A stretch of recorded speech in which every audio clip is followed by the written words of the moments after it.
रास का आनंद है। लेकिन महाराज उधर चलते हैं अब थोड़ा, कहाँ, कंस मामा के पास। अब थोड़ा उनका भी तो यहाँ तो आनंद मचा है, उनके बारे में भी समझ लें थोड़ा सा। तो कहते हैं कि जब कंस मामा के यहाँ पर स्थिति आई हुई, इधर महाराज हो गया सब कुछ, उधर कंस परेशान है, पता नहीं चल रहा अभी तक। और दो लाला है, एक दाऊ है और दूसरे कन्हैया है। ये जितने दैत्य भेजे हैं, राक्षस भेजे, सबको इन्होंने निपटाए डाला है। अब नारद जी ने सोचा, नारद जी महात्मा ने विचार किया कि ये तो इतने मारेंगे, इतने दैत्य हैं, कब तक मारेंगे। तो उन्होंने, नारद जी गए तुरंत और भगवान से मिले, बोले प्रभु ऐसा है, देखो ये फुटकर वाली दुकानदारी बंद कर दो, अब थोक का व्यापार करो, इतने दैत्य हैं कैसे मरेंगे। तो एक साथ वाला प्रोग्राम बनाओ। बोले ठीक है, आप कराओ व्यवस्था। और जाकर के नारद जी पहुंचे और उन्होंने कहा सुनो, चिंता में बैठे हो महाराज, कुछ कंस से कहते हैं। कंस बोले परेशान इसलिए हूँ, वो दो जो वहां पर लाल है, वो कन्हैया नाम है, और एक वो बलराम। अरे इतने दैत्य गए, वो सबको मार देते हैं, अपने जो भी जाता है उनको मार देते हैं। बताओ, इसलिए चिंता हो रही है। नारद जी ने कहा तुम जानते नहीं हो, वो नंद का लाला नहीं है, वही देवकी का अष्टम लाल है। ओ महाराज वो है। तो तुरंत तलवार उठाता है, कहता मैं अभी जाकर के बसदेव को मार दूंगा, देवकी को। अरे बसदेव देवकी को मारने से कुछ नहीं होने वाला। तो फिर महाराज क्या किया जाए बताओ।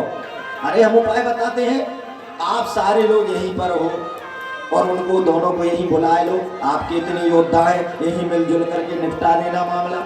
वो महाराज ये बात ठीक रही, यहीं बुला लो, सारे योद्धाओं के साथ मिलजुल करके निपटा लेना। ठीक, तुरंत कंस अक्रूर जी के पास सूचना भेजता है, और जैसे ही अक्रूर जी आते हैं कि उठ करके महाराज खड़े होकर के हाथ मिलाता है। ये हाथ मिलाने की परंपरा आज से नहीं, बहुत पहले से है। तो बिठालता है। अक्रूर जी कहते हैं दुष्ट आज तक तो कायदे से नमस्कार नहीं करता था कभी, आज बड़े प्रेम से कहते नवन नीच की अति घटना। अगर कोई दुष्ट व्यक्ति और वो झुक रहा है तो बड़ा खतरनाक मामला होता है मेरा, वो कब क्या कर दे, सावधान रहना पड़ता है। अक्रूर जी विचार कर रहे हैं कि कुछ गड़बड़ तो है। कहने लगा देखो हमने एक विचार किया है कि एक बहुत बढ़िया मेला लगवाया जाए। अरे कुछ ना कुछ करते रहने चाहिए, देखो पुण्य धर्म का काम होता रहता है तो ठीक रहता है। राजा है तो कुछ तो दान पुण्य होता रहेगा, इसी बहाने कुछ लोगों का भला होगा। महाराज बड़े धर्मात्मा हो गए, बताओ क्या क्या सोचा। मेला लगवा देंगे, उसी में थोड़ा कुछ कुश्ती वगैरह भी हो जाएगी, युद्ध हो जाएगा। अपने जो ये युद्ध कर लड़ने वाले हैं, पहलवान है, ये दो दो चार चार कुश्तियां लड़ लेंगे, कुछ बाहर से आ जाएंगे। और सुना है हमने जो दो लाल वहां पर हैं गोकुल में नंद बाबा के, तो उनको भी बुला लेंगे, दो चार हाथ वो भी दिखा देंगे, वो भी अच्छे पहलवान लड़के हैं, सुना है हमने। अक्रूर जी समझ गए, ओ मुंगेरी लाल के हसीन हसीन सपने देख रहे हो। समझ गए कि ये कह कुछ रहा है, विचार में इसके कुछ हो रहे। तो अरे बस कुछ नहीं, आपको सुबह रथ तैयार करा दें, आप रथ लेके जाओ हमारा और उनको लेके आ जाओ बढ़िया ससम्मान। और यहाँ दो दो चार चार हाथ दिखाएंगे, वो वैसे ही पहलवान है बलवान है। ठीक है महाराज, ये तो आपके हसीन सपने हैं, पूरे देखते हैं कितने होंगे।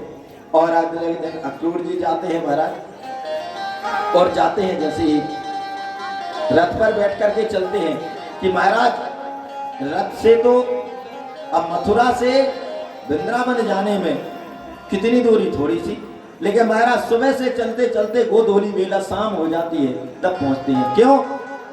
रथ तो पहुंचा नहीं, मन से पहले पहुंच गए, और मन से पहुंच गए तो इतने ध्यानस्थ हो जाते हैं अक्रूर जी, खो जाते हैं, ध्यान लग जाता है, घोड़े खड़े हो जाते हैं, घोड़े खड़े रह जाते हैं और वो स्वयं मस्त रहते हैं। जब होश आता है फिर घोड़ों को बढ़ाते हैं, फिर थोड़ा बढ़ते हैं, फिर ध्यानस्थ हो जाते हैं। पहले मन से पहुंच गए, कन्हैया के रसिक झांकी उनकी लीलाओं को सोच सोच करके चिंतन करके मगन है। और जैसे ही महाराज सायंकाल होती है, गोधूली बेला, उधर पहुंचते हैं कि पहुंचते ही वहां गाय गौचारण करके दाऊ भैया और कृष्ण कन्हैया आते हैं। ओ चाचा जी प्रणाम, और जाकर के लिपट जाते हैं चाचा जी से, अंदर जाते हैं। जैसे एकांतवास पाते हैं तो अक्रूर जी बताते हैं कैसे आना हुआ चाचा जी।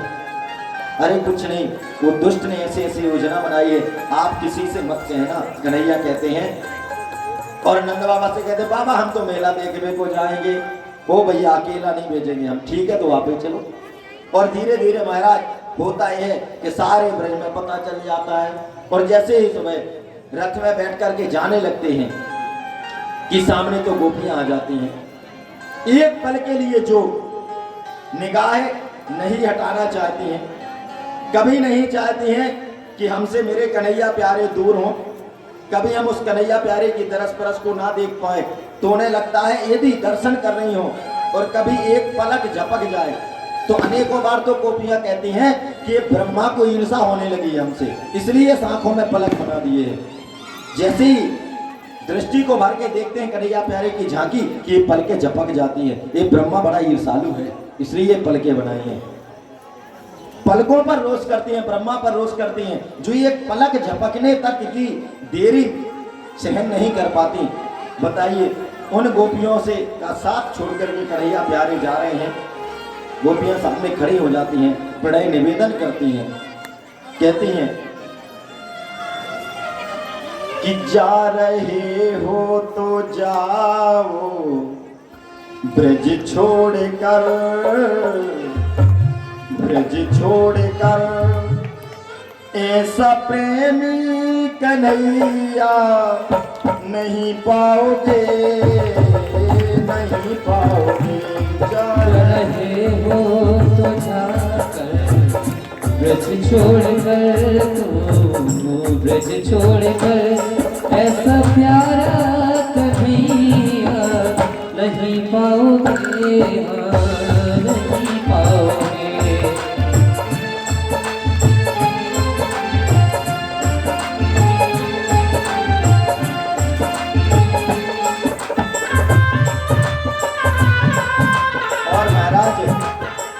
देखो अनेक समय नहीं लेंगे,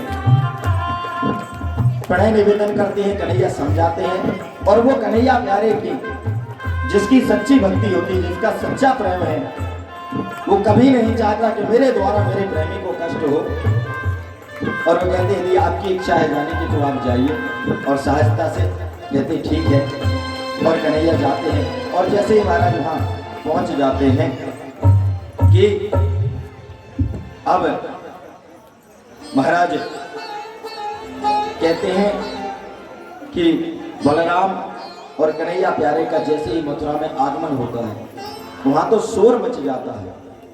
लोग कहते हो वो पूतना को मारवे वालो आएगा, वो गोवर्धन उठावे वालो आएगा, वो अगासुर बकासुर को मारवे वालो आएगा, कालिया नाम को नाथवे वालो आएगा। लोग देखते हैं बड़े बड़े चमत्कार की प्रशंसा सुन रखी है तो भीड़ लग जाती है, जगह से निकलते हैं। अब साथ में ग्वाले तैयार हो गए थे, वो पहुंच ही गए थे साथ ही। उन्होंने कहा क्यों रे कन्हैया, ये सारे लोग तो तेरे स्वागत में भीड़ लगाए देख रहे हैं, हाँ क्यों नहीं देखेंगे, हम मामा जी के घर जो आए हैं। ओ कन्हैया आज बताए हो तूने, अब हम तो ऐसे ही चले आए हैं फकीर बने और मामा जी के घर जाएंगे बदनामी ना हो जाएगी। तो क्या चाहिए तुम लोगों को, अच्छे से कपड़ा वगैरह पहन लेते, कोई बात नहीं। उधर से सामने से धोबी चला आ रहा था महाराज, राजा धीरराज कंसराज के कपड़े लेकर के। कन्हैया ने कहा मामा जी, उसने कहा ए कौन कह रहा हमें मामा जी, अरे हमारे कंस मामा लगे तो आप सभी लोग हम नहीं मामा, अच्छा कंस के भांजे, चलो जाओ तुम्हारा इंतजार हो रहा है। वो जानता था सब कुछ और बड़ी ही कर्कश भाषा का प्रयोग करता है, कटु भाषा का प्रयोग करता है।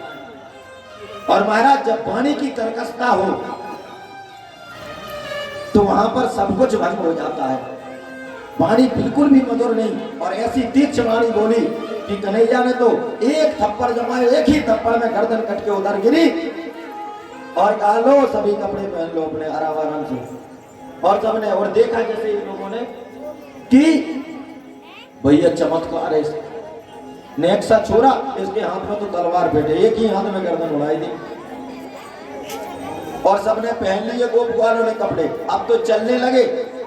तो महाराज नीचे सारी रास्ता भी साफ होने लगी, कहाँ महाराजा के कपड़े और कहाँ ये नेक नेक से ग्वाले।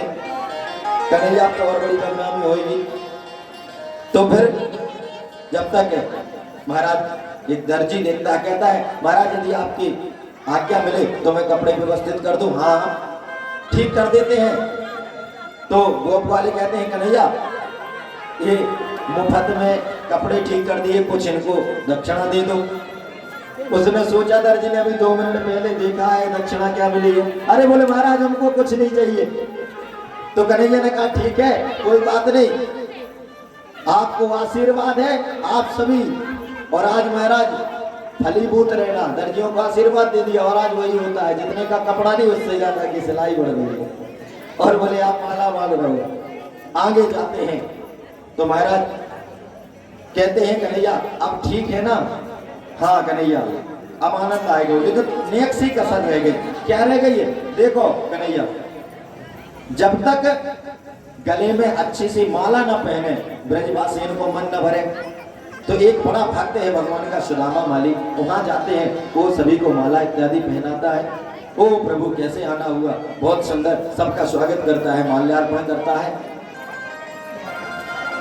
आगे चलते हैं तो महाराज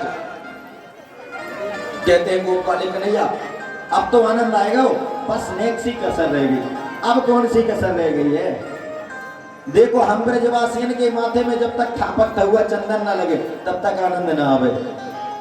तभी वहां से महाराज कुबड़ी, जिसको कुब्जा को कुबड़ी कुबड़ी कह करके लोग पुकारते हैं, वो जा रही है भोजपति महाराज को चंदन लेकर के।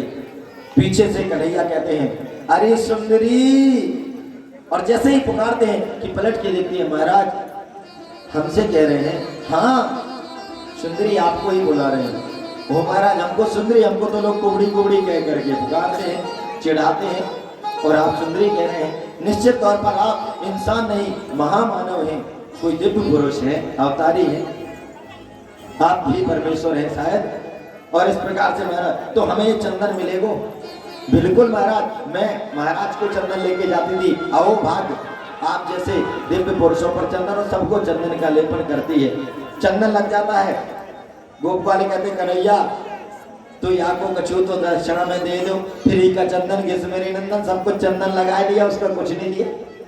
कन्हैया क्या करते हैं, जाते हैं और धीरे से अपने पद से अंगूठे को लेते हैं और उस कुबड़ी के नाखून के ऊपर रखते हैं, और एक हाथ कुबड़ी के ठोड़ी में लगाते हैं, एक कटी प्रदेश पर रखते हैं, और जैसे ही महाराज कुबड़ी के साथ तो खड़े होते हैं तभी गोप वाले कहते कन्हैया वैसे एक बात कहें, जोड़ी बाकी जच रही है, तू भी 3 जगह से टेढ़ो और ये भी 3 जगह से टेढ़ी, टेढ़ा टेढ़ी की अच्छी जोड़ी बन गई है, निराली जोड़ी।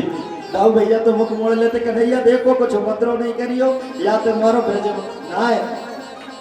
और तभी तक एक हल्का सा झटका ठोड़ी में लगाते हैं, हमारा तीनों कुबड़ समाप्त हो जाते हैं और एक सुंदरी के रूप में कुबड़ी हो जाती है। बोलिए कन्हैया प्यारे की जय। और इस प्रकार से पीताम्बर पकड़ करके कुब्जा प्रार्थना करती है, प्रभु घर चलना होगा, अवश्य आएंगे, अभी हमें अन्य कार्य करने हैं, अभी जाकर के मामा जी का उद्धार होना है।